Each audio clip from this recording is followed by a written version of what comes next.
Oh no, Monday Jazz is live. There's always something live. Guys, I think we have comments again. Not that anybody is watching, but I'm saying it for the record. Our comments integration is working again. Hooray. I'm very excited. My next ticket is going to be, why does our stream keep blacking out at 9:13? But it took a while to fix this one, so one thing at a time. Someone's watching. Well, yeah, a few people are showing up. We don't have the comments yet, but yes, the numbers are appearing.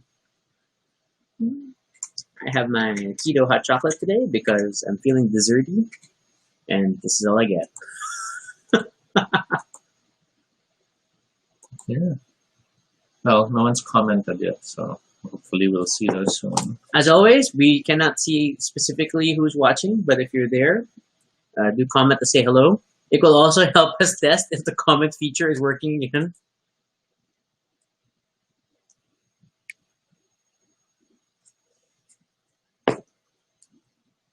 Today, we're once again wearing our negative Ateneo and negative LaSalle shirts. It is also because it's the closest thing I could think of for Carcassonne, because these match our default player colors when we play Carcassonne. I am always blue, Tobie's always green. So that's like step one to mess up Tobie is has to be green. Take his color, and yeah. Which I think can be an episode in itself. Our game colors. The psychological tactic of not obeying previously played colors. Whoa, obeying. It's like it's an edict or a rule. How strange. Oh, it's the support chat saying good luck. Yeah. Board games again today. I think we started like a little close on the nose because after dinner we're trying to finish a Star Trek Enterprise episode, which is kind of like oddly intriguing though. These annoying low tech zealots. Organic based technology. Not really, just organic explosives. Because they had a ship, right? But it was like just a weaker ship than the Enterprise, which is rare in that show because the NX-1 really wasn't, great. The Vulcans just like watch them drive around in what is essentially a go-kart. Peeking at, okay, no one yet, but that's okay. We don't mind, it's a Monday.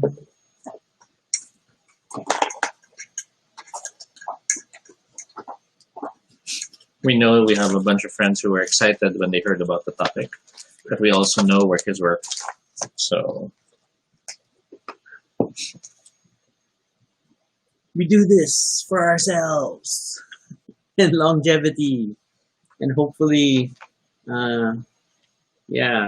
hopefully these videos will have value in the long term.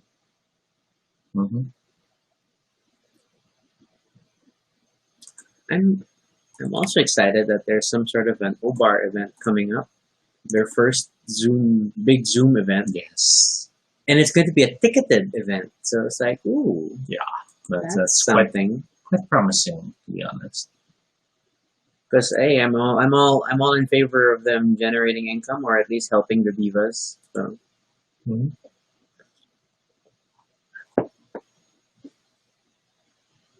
there was the nicer list of the expansions. Did you find that one?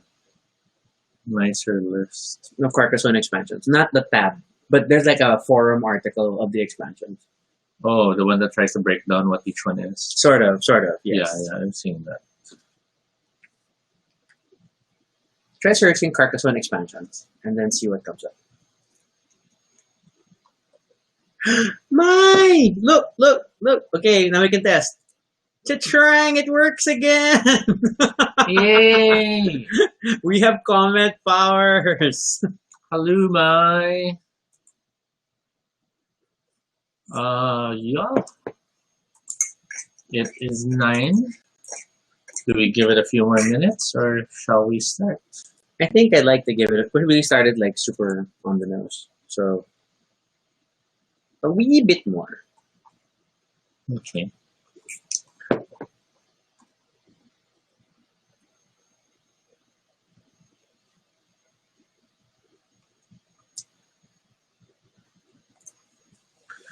Oof. Stream strength is turning yellow again. Yeah. My, you heard about the Obar event, Mike?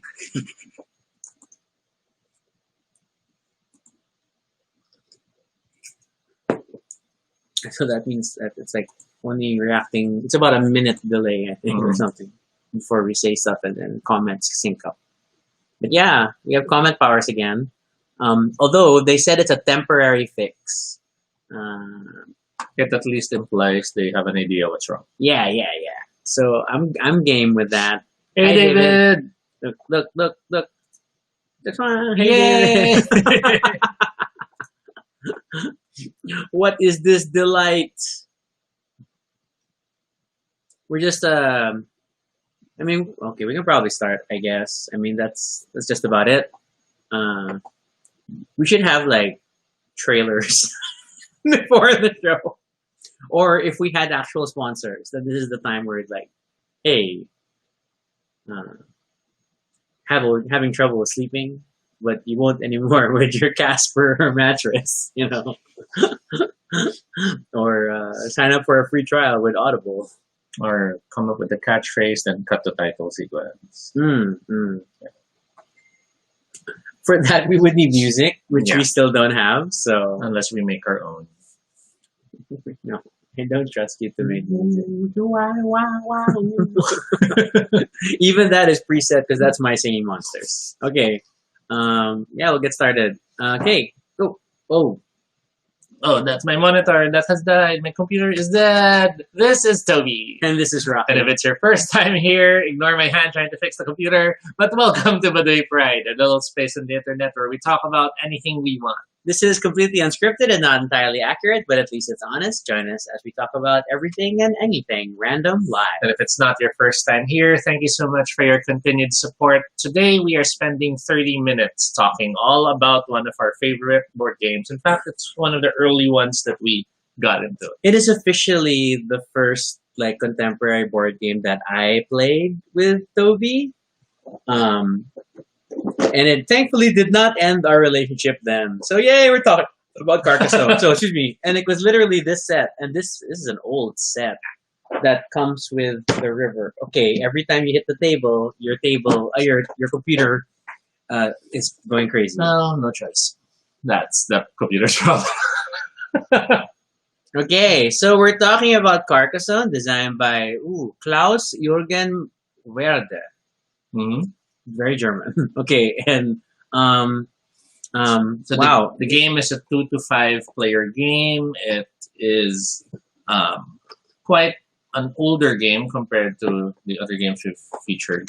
But then again, no, I think it's not as old as Through the Ages. I could be wrong.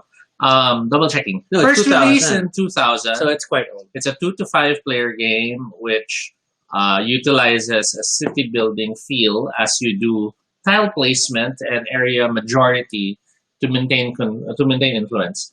So it's not really area control, but it is area majority. And I think that's just farms, you know. Well, to be fair, every feature, yeah, that makes sense. That So makes unlike sense. other games wherein you could put units down, and as someone puts a unit, you put the unit. Here, you have to be a little bit more strategic, and we'll get more into that as we explain the basics of the game. But the game is a box, a nice box, as you can see. It has a scoreboard that keeps track of your movement. It makes use of different colored meeples. It is what popularized meeples, is it not? But it needs as well a bag, because in the bag is where you will put the tiles. Yay. And I only pulled out 2 of the many tiles in this game. Each Oh, turn, Mitch is also here, and McCoy. Hello. hey. So each turn you draw a tile from the bag, and then you place it down on the table. So for example, you put this down. And then the object of the game is to complete features, whether they're cities, roads, or in this case, completely surround a cloister with 8 other tiles in order to score points. In addition to that, there is, of course, the challenge. Oops, I did it wrong. Doing this blind. There is the challenge of what we call taking ownership of farms, which are the green areas around features. Because at the end of the game, farms net you points based on the number of completed cities that they are touching. Yep. But the tricky part in this game is the fact that just because you have the features or built them doesn't mean you earn the points. I realize our caption should already be what is Carcassonne because we're already deep in it. So that's where the meeples come in. Yeah. Oh, okay, I'll continue. I thought you were going to explain. No, I don't know. You're doing quite well. This is Tobie's game. No. Each time we both like it, but in the end, it's Tobie's game.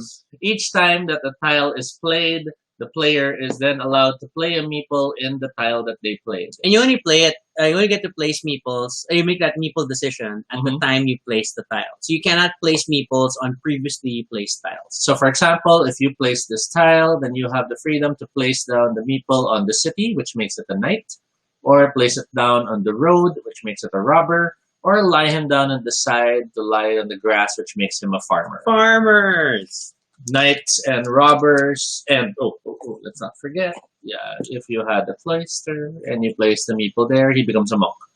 But then knights and monks and robbers earn you points the moment the feature is completed, which then allow them to go back to your pool so you can deploy them again.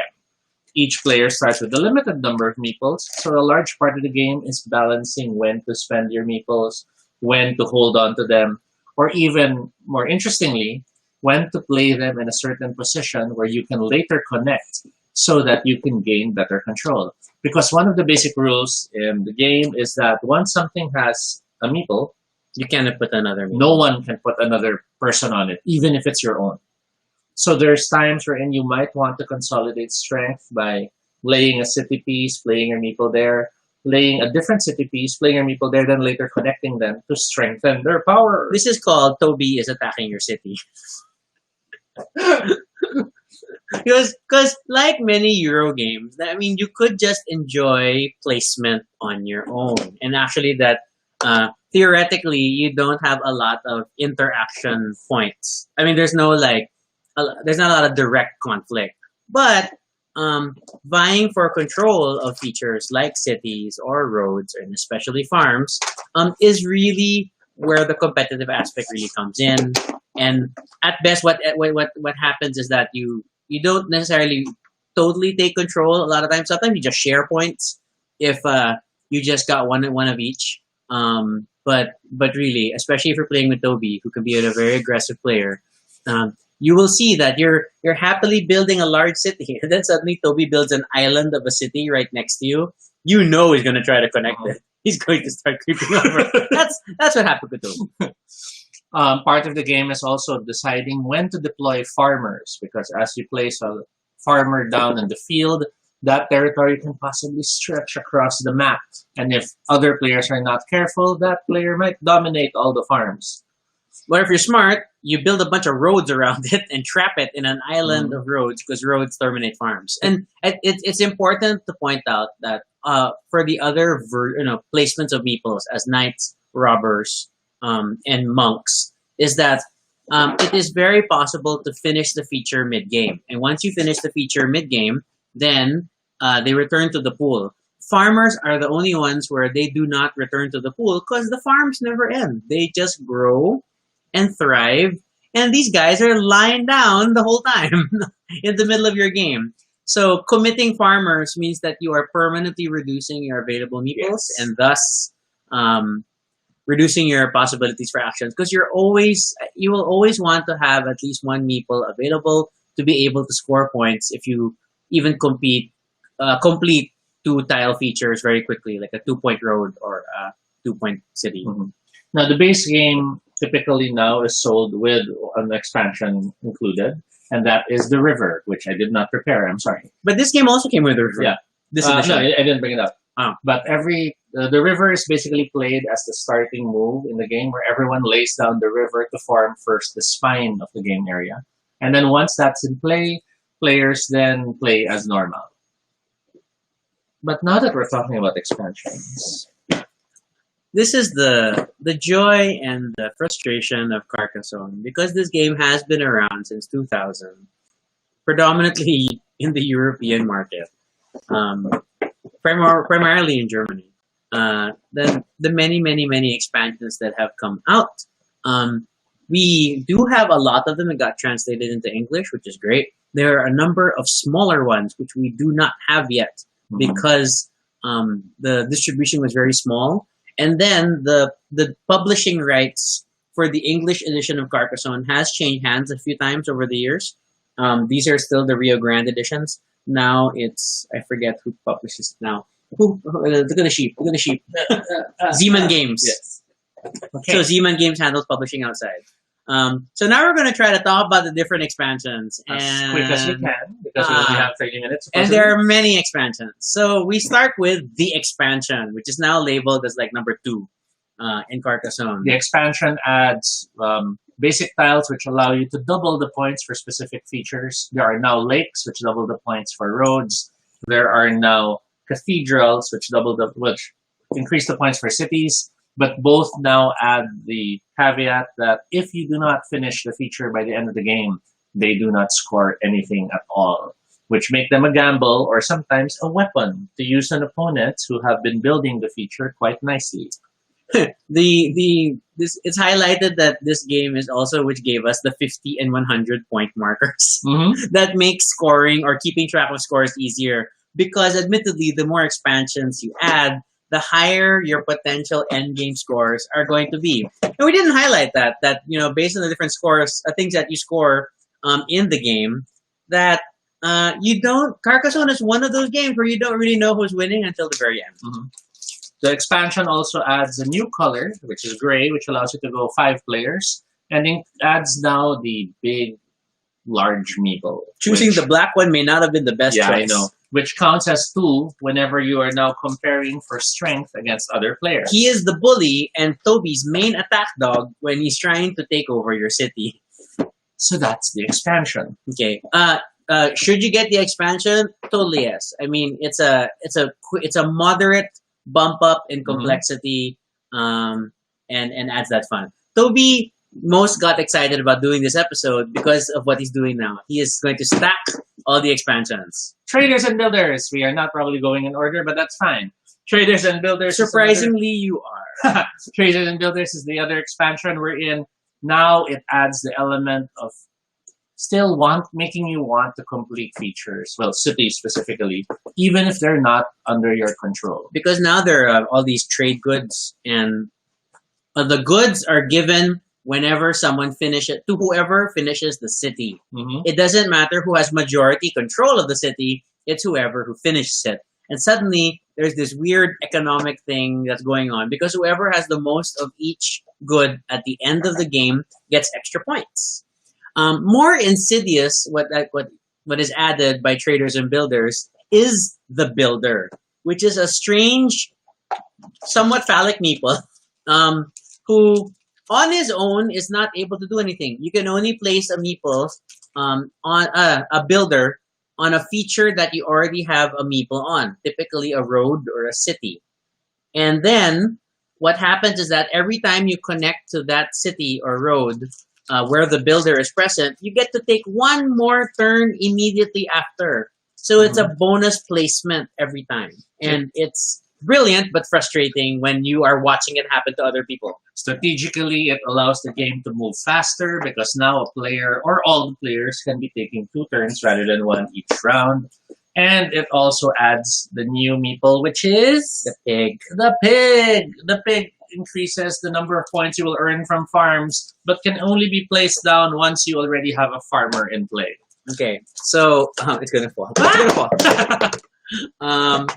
Okay, and I'm trying to move your computer with my mouse. That doesn't make sense. All right, the next one is Destroyer of Dreams. The Destroyer of Dreams is one of the more popular expansions as far as we are concerned when it comes to playing Carcassonne. The Princess and Dragon.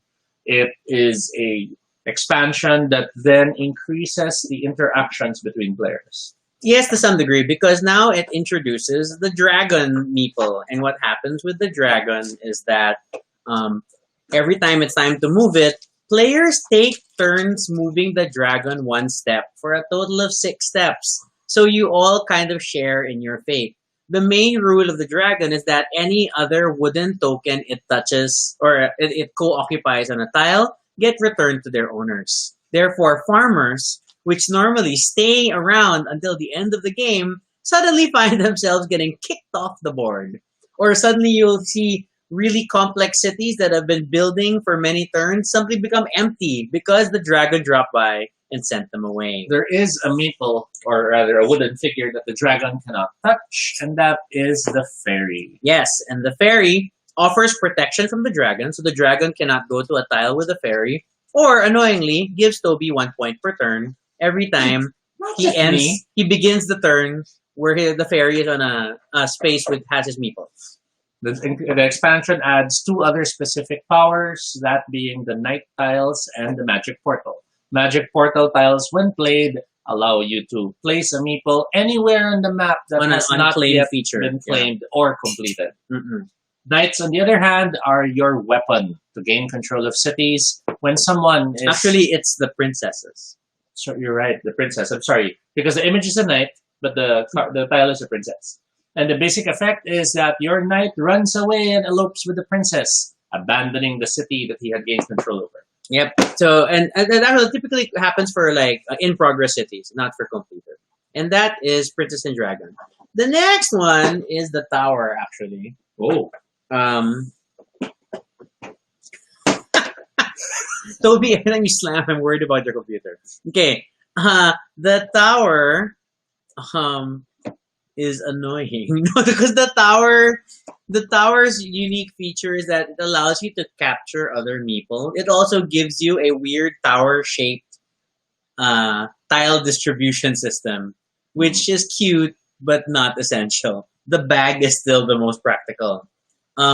like the Princess and Dragon, the tower tries to increase player interaction in the game. By building a tower, you then announce to all the players that their pieces might be kidnapped and held for ransom. And the only way to get back those pieces, to capture one of their own. If you want to shut down a tower, a player can spend one of their meeples to stand on the very peak of the tower, but that means losing that meeple for the rest of the game. Because it doesn't give points, right? He just sits No. there and he like caps the tower and that's it. He's like, stop towering. But the tower is an amazing way to get rid of people who are in features you want to grab hold of. Yeah, and then the caveat, because it's still a Euro game, is that the moment you and another player have a control or have a hostage of each other's type, it's You- automatically swapped. You Mhm. automatically return them. So we haven't been talking about essentials. So far, especially Traders and Builders and Princess and Dragon get a lot of play from us for Carcassonne. They are very, very fun. Mhm. The Tower is definitely a slightly more advanced one, which is a bit of a headache, but it's still a good expansion. We love these things. We skipped. I think the next one's the Catapult. No, it's Abby and Mare. Expansion 5, guys. Oh no. You forgot to bring it out. No, it's here. Abby and Mayor. Abby and Mare decided we need more big meeples. I don't know, because it's like, what's notable about this? It gives us the wagon, it gives us the barn. It gives us weird roads, such as this one, this circular one, which continues onward. Rotonda. It also gives us weird cities that have overpasses and interconnecting pieces. But then it gives us this tile. The tile is the Abbey. Each player starts with one Abbey tile. It's weird. You start with the tile in hand. And any time in the game, they can choose to play this tile as long as it will complete and fit in a perfect empty hole. By playing it in that Sounds hole, weird. all features surrounding it are immediately completed and scored, which is perfect for those times when other players have blocked you from building your city in a nice way. That is me. I block Tobie. I try to block Tobie all the time. 3 new pieces are added to the game. We have the barn. barn, the wagon, and I think it was the mayor. Yeah, it's the Mare. The barn basically effectively forces all the farmers out in the farm, It does a mid-game scoring thing. but must be played in the center of four corners of a green tile. I'm sorry, our box has severe sun damage on the side. Oh yeah, no, that's dramatic lighting. The, the wagon, on the other hand, is played on a feature, and once that feature Played is on a road. completed, But ideally a road. the wagon then moves to the next connected feature on that tile or the next tile, allowing you to keep building as if it was another turn. So it's a strange pseudo builder type of tile. And then the mayor. The mayor is the people that gives you a newer modifier when it comes to calculating the number of people you have in a city. Ah, It is an interesting piece if you're the type of player who loves using knights often, but I personally get confused when I use it. yeah, this one is tricky. This one's tricky, especially the barn. The barn is a little complicated, and I know that we don't play this one as often Mhm. because of that complexity. The next one, I try to rotate, and it's still sun damage. yeah, the next one we don't have per se because they boxed Count, King, and Robber. But Mhm. we do have the Count of Carcassonne as a small box expansion, and we also have King and Scout. The count adds a small separate map using tiles, which then represents the I forgot what it's called. Well, The it's city, the yeah, city of Carcassonne. Yes, The where the Count lives, the Yeah, Count of Carcassonne. The count token is placed on that city, and where he stands affects the game in different ways. The count actually looks pretty awesome. It's purple with a He always looks like a vampire. but the system is quite complicated. It's a bit confusing. We don't use it as often. Yeah, but the one time we did, oh my gosh, the potential. Yes. So it's definitely a completist Carcassonne thing to get more than anything Now else. in that expansion, which we don't have, we have it in pieces because we have River number 2. But it's a different one. No, it's part of it. See?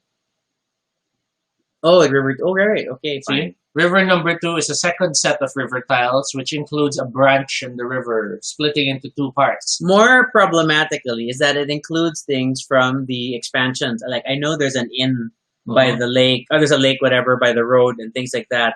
But more importantly, there is a volcano in this. And if you play Princess and Dragon, technically the dragon does not appear on the board until Until a someone volcano. first draws a volcano. Yes. River 2 guarantees your game starts with the bleeding dragon flying over everything, destroying dreams left and right. And the last expansion still, and that one which we have individually, is the King and Scout expansion. Yeah, but we only care about King because the Scout is for it's for another game. No. Scout first. Scout is the one we play. King is the one that's not.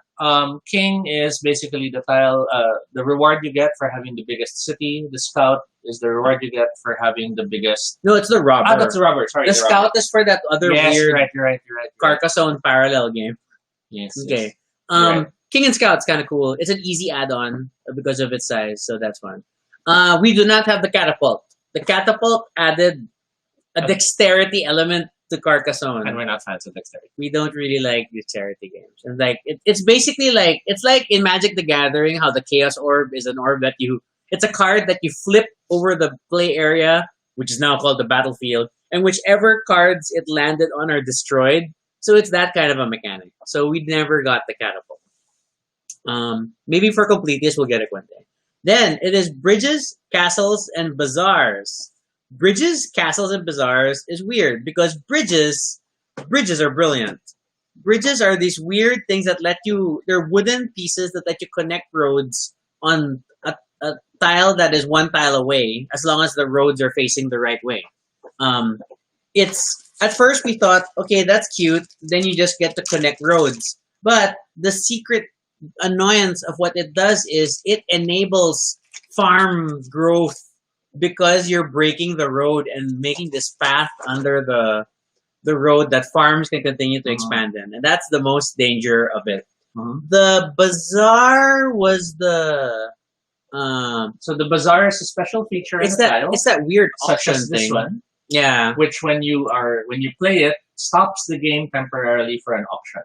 Tiles are drawn, and then players are allowed to bid for the tiles they want by spending their current points. Yeah. And then the castle is a special thing that you can You can play it on a 2-point city, a 2-tile city, and then it changes the points computation in that area. But wherein any features that were scored around the nine, castle, yes, of the castle become points that you also get. but it's tricky. So this is again one of those like, and I guess because it's a later expansion, then it's like a little trickier to play. We like it, but it doesn't get enough play.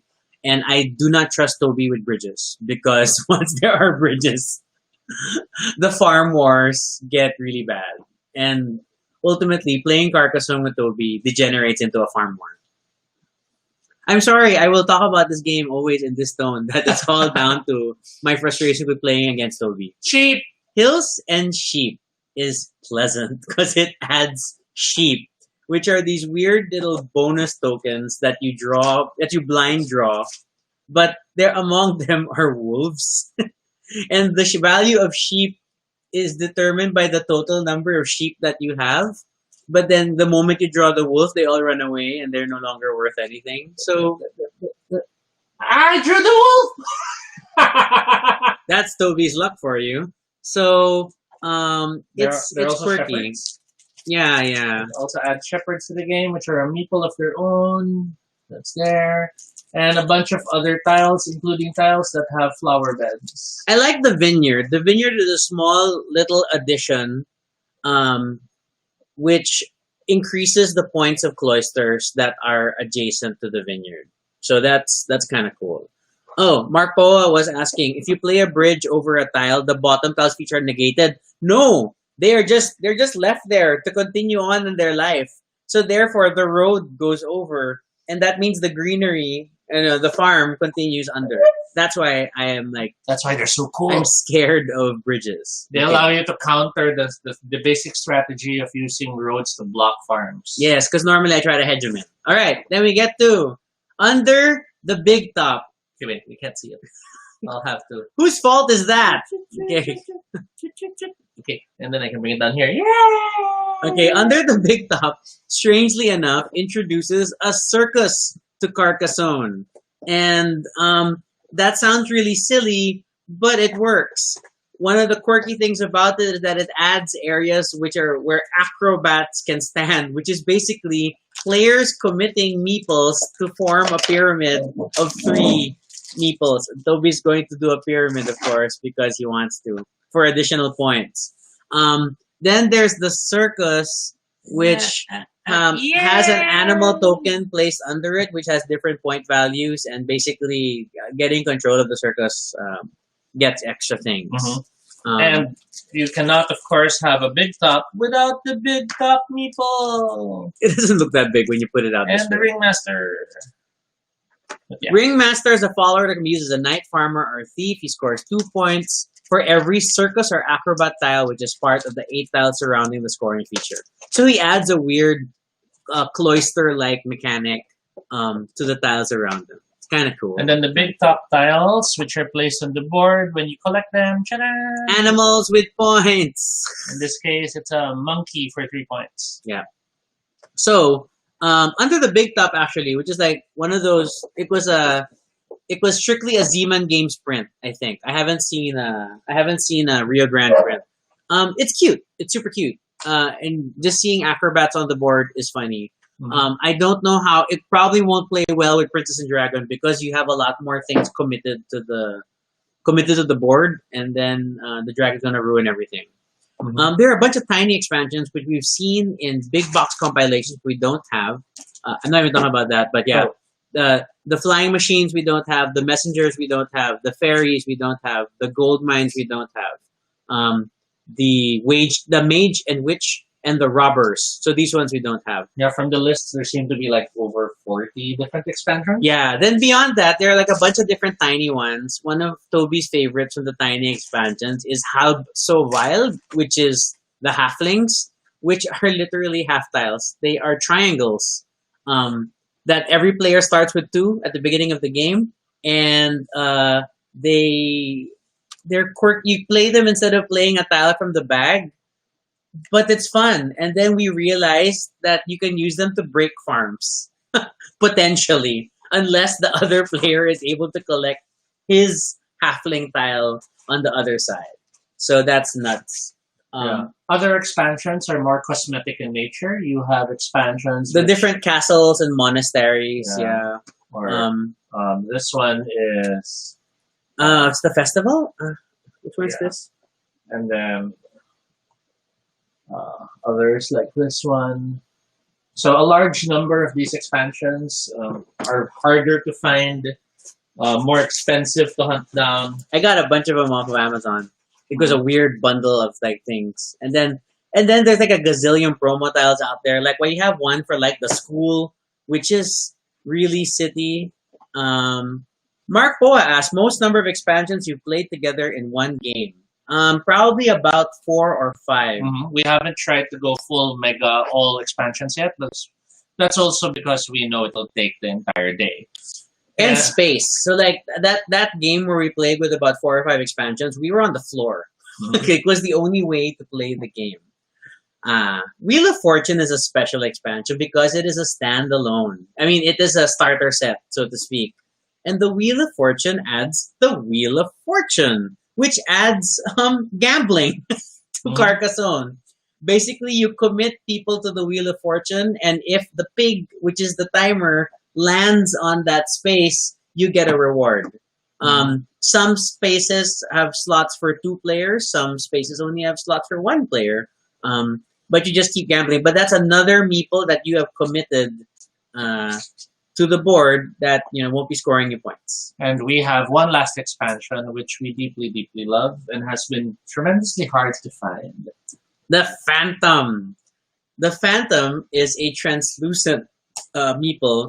The main rule of the Phantom is that you can't play it alone, right? Yes. You play it as a second move. So on a tile where you just place the meeple, you can place the Phantom on another feature on that on the makeup hand on that tile. And it's great for like if you're completing one feature but also complete 2 features at the same time, or you want to complete the feature and then you want to jump a person to the next tile without the wagon. That's the Phantom. And it has the tiniest manual.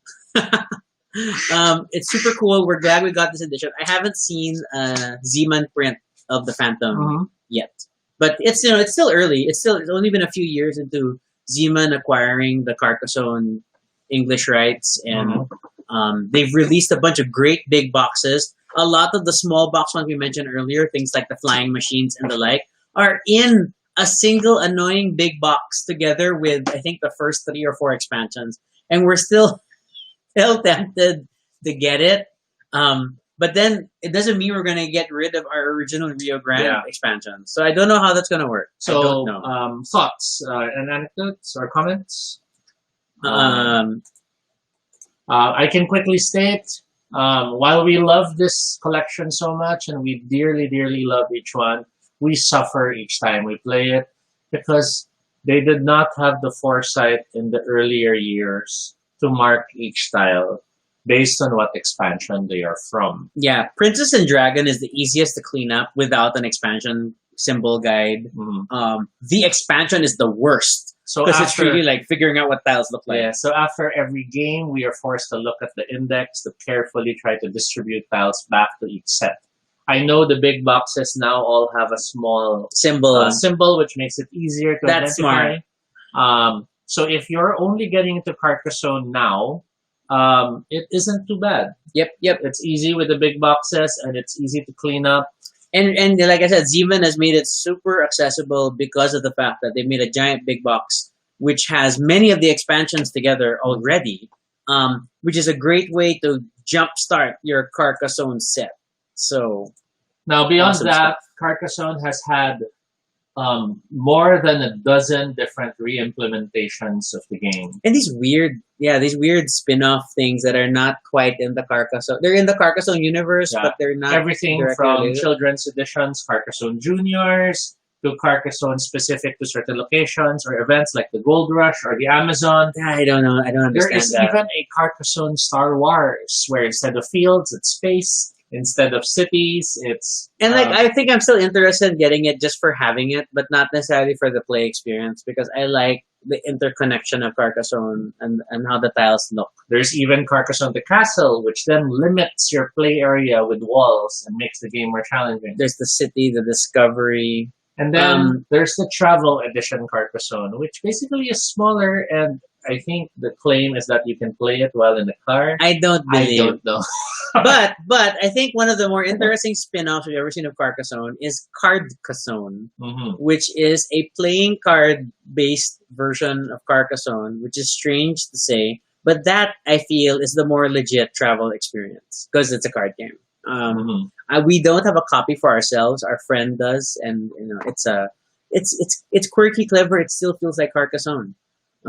Carcassonne. It's interesting. It's marketed as a family game, but I get it because the basic rules of Carcassonne are very easy to learn, and then you can gradually introduce players to one expansion at a time and see how that goes. Or if it's Tobie, then we will play all night until I defeat him. But it's hard to defeat him when he keeps adding a new expansion to the game, which means new rules that I have to learn. And yeah. So Carcassonne, It's a miracle we're together. Carcassonne is the Dua Lipa of board games. Because there's new rules. Okay, that's terrible. Mark Poa adds, okay, the strange enough, we played it on a road trip. Carcassonne, you have the travel edition or just Carcassonne? Or Carcassonne? Carcassonne, yeah. Then yeah, I totally support. Carcassonne is very travel friendly. Andre liked the mini boxes. Yeah, it was a nice quirk of the early expansions. It seems the goal now is that a lot of these mini expansions are now being bundled into bigger sets. Because they realize that people have been selling expansions as small as these for like over $300. That is true. I was very tempted to buy the 6 mini expansions that way. I forgot to add the die. I already got those, okay? I got a bunch of these things, and that's fine. The festival, the crop circles, Hab so wild. Sorry. Yeah, Hab so wild 2. There's 2. Yeah, but I don't have Hab so wild 2. I only have Hab so wild 1. So I guess to wrap up, beginner game, base only or base with an expansion? Okay, I will. I think. I think you can always push for one expansion, but probably the expansion. I mean, admittedly, Carcassonne and the expansion or expansion 2, or which is now called like Inns and something, Inns and Cathedrals. Then it's like it's totally easy to integrate those two. The incremental difficulty of the additional rules of the expansion is not that bad. So go for it. Totally go for it. Expansion you're willing to skip. It's still the catapult then. We literally skipped the catapult. But then probably close second place, strangely enough, is Abbey and Mayor. I think that the addition of the Abbey wasn't that great. I've had games where I wasn't even sure if I could place the Abbey, or like I would just place it for the heck of it, just so that it's done. But then I never felt like it was a good scoring move. You? The Tower. In as much as the Tower was fun in terms of how it added the competitive angle, it didn't feel as well thought out. Because eventually you immediately get fatigue at the concept of the Tower and you start ignoring it. That's true. Then people just stop kidnapping people. Because then like, I need my people to build, and things like that. That's a fair point. Other thoughts? The Wheel of Fortune is a good investment if you are buying the game for the very first time and you are not willing to splurge on a big box. The Wheel of Fortune has all the basic tiles, but with the added starting board, which is the wheel, it already acts like you have another expansion as well. That's true, though. I think Wheel of Fortune is good bang for your buck as a starter set. However, know that if you do play with the Wheel of Fortune, you cannot have the river. Yeah, because it's a totally different thing. Can you have 2 starting things? Can you have the river and Count of Carcassonne and Wheel of Fortune? Oh, I'm not sure. I've seen a mega game where like they had all these tiles out, but then I don't necessarily know how the rules interaction goes. So the game also exists in mobile and in Steam.